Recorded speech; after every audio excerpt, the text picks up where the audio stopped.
Assalamualaikum warahmatullahi wabarakatuh. Salam rahayu, salam sehat selalu untuk sahabat-sahabatku semua dimanapun kalian berada. Dari Sabang sampai Merauke, dari Miangas sampai Pulau Rote. Seperti biasa teman-teman, berjumpa lagi bersama saya di channel TV Abah, channel yang sangat sederhana dan channel apa adanya.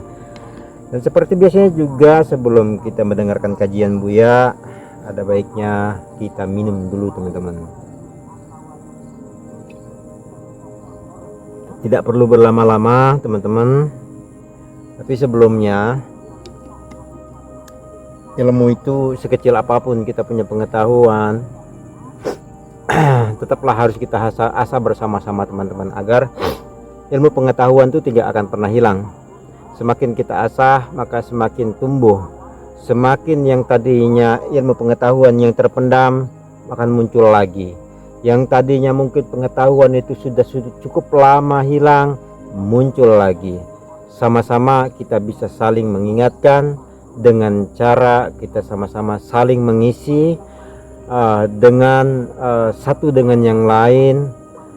Tentunya teman tahu apa yang saya tidak tahu, dan saya juga tahu apa yang teman tidak tahu. Kita berusaha selalu menjadi gelas kosong agar kita bisa saling mengisi di antara satu dengan yang lain. Dan mudah-mudahan dengan media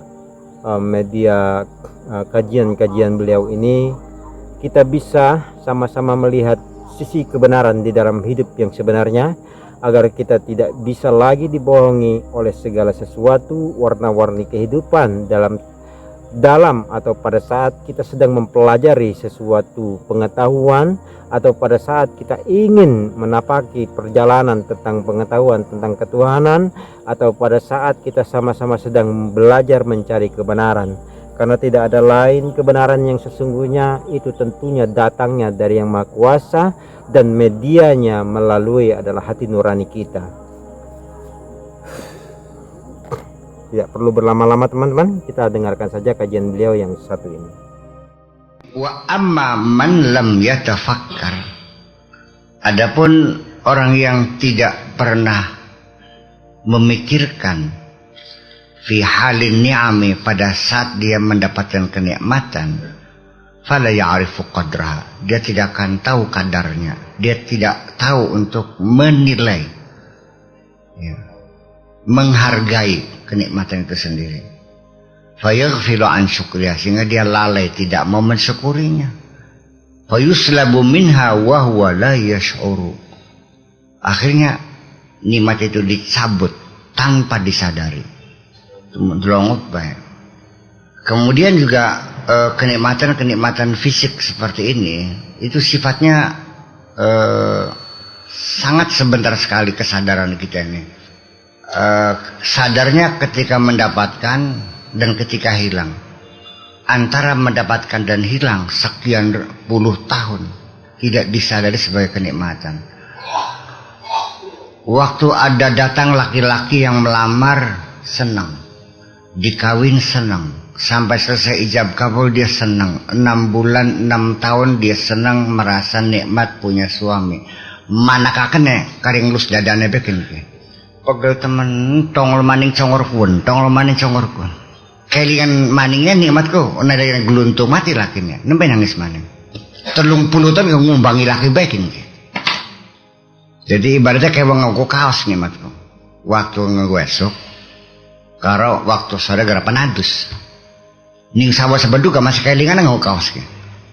Maka di situ diperlukan tafakur yang kontinu. Selalu berpikir, selalu merenung, selalu sadar. Itu yang perlukan. Dalam keadaan secara psikologis ya ada kemapanan kesadaran, nggak pernah lalai. Ya kita lupa, mudah lupa. Oh itu nikmat, lupa. Ya kita beli mobil aja, sadarnya waktu pertama aja beli. Ayo dilus-lus nembe tuku. 6 bulan mana sekalian di Amrika nang serang kanang udan remak lagi. Nah bagus rusak. Nembe misalkan bentuk maning, kengelan maning nembe. Kenapa tidak dirawat ya Pak? Iya kan? Seperti itulah kira-kira kenikmatan. Dan satu kenikmatan yang sangat besar Allah berikan yang tidak pernah disyukuri oleh kita adalah kenikmatan iman dan Islam, kenikmatan hidayah yang tidak pernah disyukuri. Akhirnya apa? Kering kerontang. Iya, dari wong Islam ya dapat hidayah, beriman, tapi tidak pernah disyukuri yang bubai. Kenapa? Datangnya secara kultural, sewarisan, ujug-ujug. Yang bubai kan kah? Iya, sama turunan. Sehingga ya apa yang terjadi? Ya mempelajari Islam ya beli kiyang, melakukan ibadah ya beli kiyang, yang bubai. Itulah. Jadi akhirnya ya itulah yang terjadi sekarang ini. Salahnya. Qala ba'duhum syukrullah ta'ala bilisan huwa al-i'tiraf bin ni'mah ala wajhil khudu. Bersyukur kepada Allah dengan lisan itu adalah pengakuan, berupa pengakuan bahwa yang memberi nikmat itu adalah Allah. Ala wajhil khudu, dengan segala kerendahan hati kita ini. Jadi orang sadar dapat nikmat, dia kaya, dia sadar kaya, tapi dia tidak mengakui diberi oleh Allah. Ini umum. Sekalipun dia ngundang kiai, bikin acara syukuran, tapi dia tetap tidak bersyukur kepada Allah. Malah yang terjadi adalah pengkhianatan juga. Acaranya syukuran, ngundang kiai, nyembelih wedhus, menempati rumah baru. Tapi apa klaimnya? Kita ki bisa gawe umat semuanya kayak 20 tahun makayanya kan. Iya kan? Seseorang mendapat jabatan jadi camat, tidak bersyukur atas ditunjuknya dia sebagai camat. Ya secara formalitas menggunakan kiai biasa syukuran, ceramah tasyakur termasuk. Tetapi ketika dia itu merayakan secara lahirnya namanya syukuran, tapi dia tidak mengakui diberi Allah. Kita jadi kuwuk 20.000. Kita dari camat kepokok nyogok bupati ini 9 juta. Kepokok kita ini dedikasi sekian tahun lamanya, baru saya dilihat oleh bupati gitu. Padahal kita seringkali mengucapkan innaka tu'til mulka liman tasya wa tanzilul mulka mimman tasya. Engkau berikan jabatan kepada siapapun yang kau kehendaki, dan engkau cabut kekuasaan dari siapapun yang kau kehendaki. Pemberian jabatan, pelepasan jabatan Allah yang menentukan. Kata Allah begitu. Kata kitanya hasil upaya dan jerih payah kita sendiri. Artinya kan tidak mengaku. Kayak sirah oleh murukannya kita.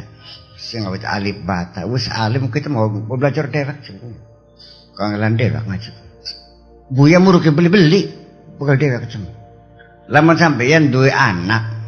Semuanya dimodali, kawinannya sampai umar mobilnya. Wah ya sugu aja, mungkir. Kita mau kangelan dewek. Wong tua orang berapa? Kayak di gerusman di legman apa enggak? Jadi ketika anakmu mencuri uangmu, paling kamu hanya marah sebentar, iya kan? Paling dijewer, begitu ampun pak, wis pur. Tapi begitu anakmu mengingkari kebaikanmu, sejak itu engkau tidak suka lagi melihat wajahnya itu. Dan selama ini engkau tidak pernah merasa berdosa, ingkar terhadap kebaikan Allah itu. Jadi segitu ngomong jelasnya, inna adzabillah sika kadar keju kufur nikmat. Kenapa demikian? Ya karena satu bahwa agama kita ini pendekatannya pendekatan syariat, pendekatan fikih, bukan pendekatan akidah. Baka syariat mah kan tinjauannya gusul korosida kus pantar kan. Ya kalau gusul enggak pas pantar sih. Zakat kata tendang-tendangan hubung-hubungan beda kenaman yang jadi kita bakal beli net zakat usaha zakatan manis. Aja bodoh gusul manis. Masa gedein di beli zakatan kan mau bodoh gusul Allah kok.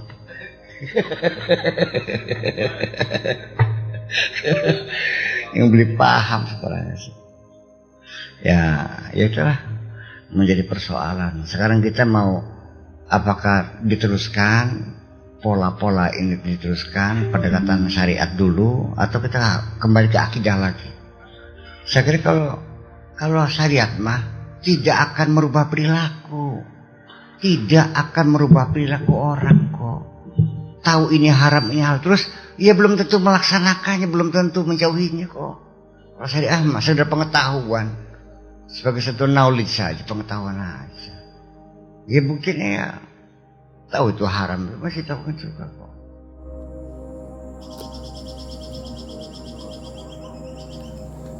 Seperti biasa teman-teman, videonya singkat, tepat dan padat, tapi memang sepintas biasa saja, tapi memang mempunyai mempunyai satu nilai penting yang saya ambil di sini, bahwasanya kita memulai dari akidah dulu atau dari syariat dulu.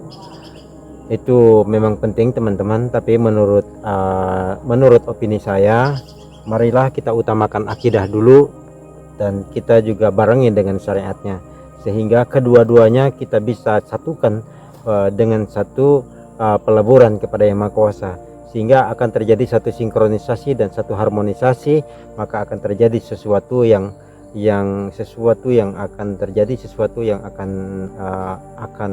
menjadi satu kesamaan antara lahiriah dan batiniah, baik batiniah ataupun lahiriah.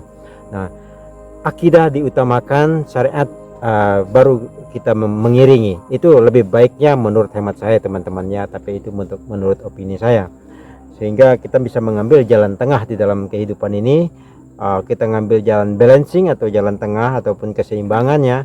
Utamakan akidah dulu, polanya akidah, baru kita barengi dengan syariatnya, sehingga menjadi satu kesatuan dalam penyatuan di dalam pola itu, dan kita kembalikan kepada peleburan kepada Yang Maha Kuasa, sehingga menjadi satu harmonisasi yang luar biasa.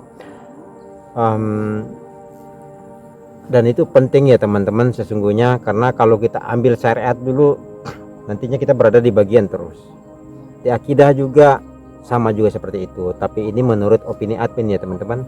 Ada baiknya memang yang diutamakan adalah akidah dulu, dari akidah maka syariatnya itu akan mengikuti, sehingga ketemulah nanti di situ di dalam satu titik peleburan. Kita kembalikan kepada satu peleburan di mana kita, supaya peleburan itu untuk mengingat kita, sebenarnya menjaga kita dari kelalaian. Karena kalau kita tidak melebur diri kita sampai akhir hayat, kemungkinan kita bisa lalai terus teman-teman. Bila mana ada salah kata dan perbuatan, saya mohon maaf. Saya pamit undur diri. Wassalamualaikum warahmatullahi wabarakatuh.